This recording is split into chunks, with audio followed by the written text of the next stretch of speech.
In the small, quaint village of Oakwood, nestled deep within the misty woods, a chilling legend whispered through the cobblestone streets, a tale of tragedy that haunted the town for centuries. It was the legend of the dancing plague, a curse said to have befallen the village long ago.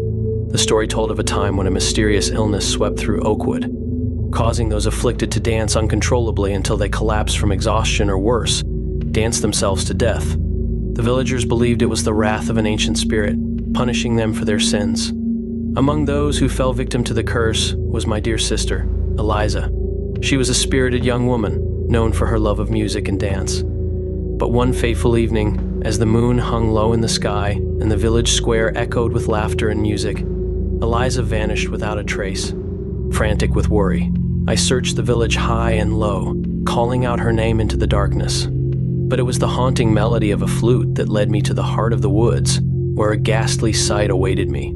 There, amidst a clearing illuminated by the pale moonlight, I found Eliza, her eyes vacant and her body moving with an unnatural grace. She was caught in the grip of the dancing plague, swaying and twirling as if possessed by unseen forces. Tears streamed down my face as I begged her to stop, but she danced on, oblivious to my pleas. It was as if she was in a trance, her movements growing more frantic with each passing moment.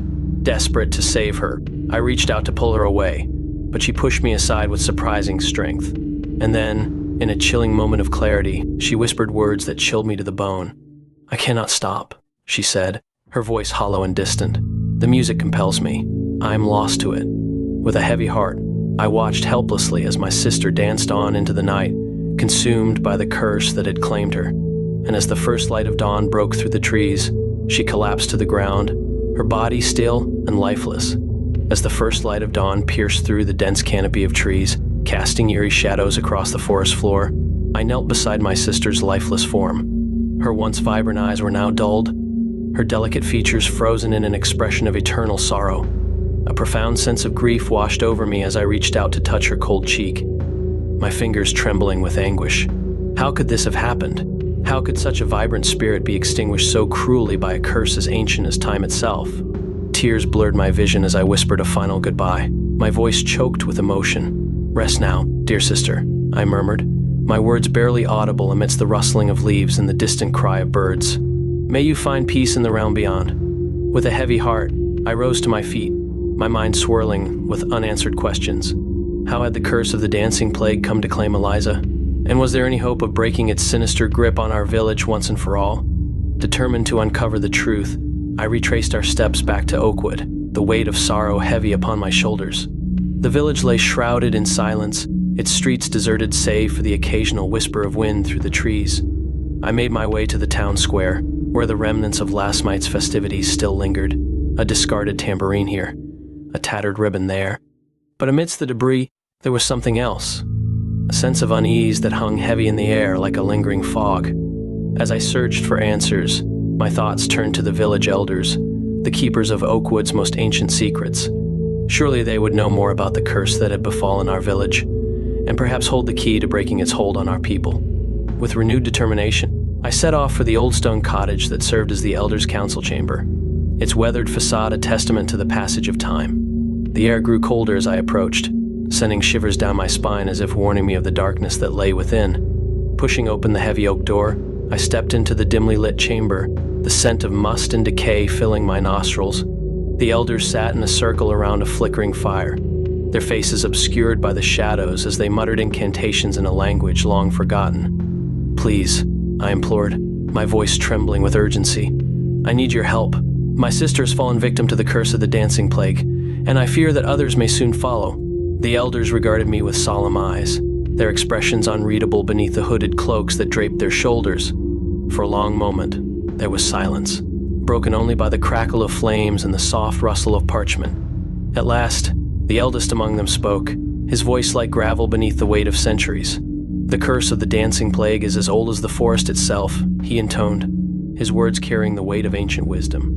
"It is said to be the work of an ancient spirit, a vengeful force that seeks to punish those who dare to trespass upon its domain." My heart sank at his words, the gravity of the situation weighing heavily upon me. If the curse truly was the work of a vengeful spirit, then breaking its hold on our village would be no easy task. "But there is hope," the elder continued, his eyes glinting with a flicker of something akin to hope. For the curse may be broken by one pure of heart, a champion who is willing to brave the depths of darkness to bring light to our world once more. I nodded solemnly, my resolve hardening like steel within me. If there was a chance to save my sister and our village from the grip of the dancing plague, then I would do whatever it took to succeed. Armed with newfound determination, I set out once more into the depths of the forest, guided by a flicker of hope amidst the encroaching darkness. With each step, the shadows seemed to grow deeper, the air thick with the whispers of long-forgotten spirits. But I pressed on, my heart aflame with a fierce determination to break the curse that had claimed my sister's life. And as the sun dipped below the horizon, casting long shadows across the forest floor, I knew that my journey had only just begun. As the moon rose high in the sky, casting its eerie glow over the forest, I stumbled upon a clearing bathed in silver light. There, amidst the ancient trees, stood a crumbling stone altar, its surface etched with strange symbols and glyphs. A sense of foreboding washed over me as I approached, the hairs on the back of my neck standing on end. Something ancient and powerful lingered in the air, a palpable sense of dread that sent shivers down my spine. With trembling hands, I traced the intricate patterns carved into the stone, my heart pounding in my chest. Could this be the key to breaking the curse of the dancing plague?